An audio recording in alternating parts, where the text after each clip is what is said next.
وہ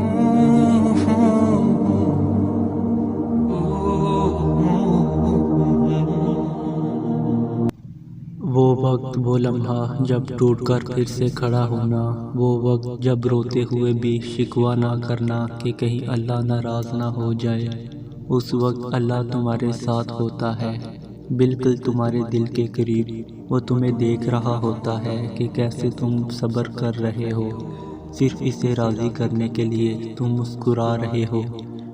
اپنا درد بھلا کر تم اس کی رضا ڈھونڈ رہے ہوتے ہو۔ ابھی بھی تمہیں لگتا ہے کہ تمہاری دعاؤں کی قبولیت میں وہ دیر کرے گا۔ 70 ماؤں کی محبت بھی جس کی محبت کا مقابلہ نہیں کر سکتی، تمہیں لگتا ہے کہ اس کی وہ محبت تمہارے بہتے آنسو برداشت کر سکتی ہے۔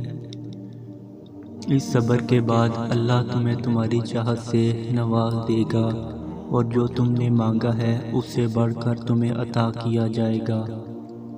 تمہارا یہی تو مسئلہ ہے کہ تم دنیا کو راضی کرنے میں اتنا مصروف ہو جاتے ہو کہ اس کو خفا کر دیتے ہو جس کی رضا سے ہی تمہاری رضا جڑی ہے۔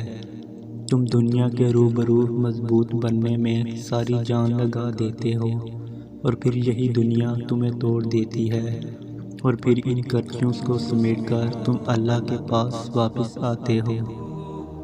وہ کہہ چکا ہے کہ تم چاہ بھی نہیں سکتے جب تک اللہ نہ چاہے، تو پھر مان لو کہ اس نے چاہا ہے ایسا ہونا، تبھی وہ تمہیں یہاں تک لایا ہے۔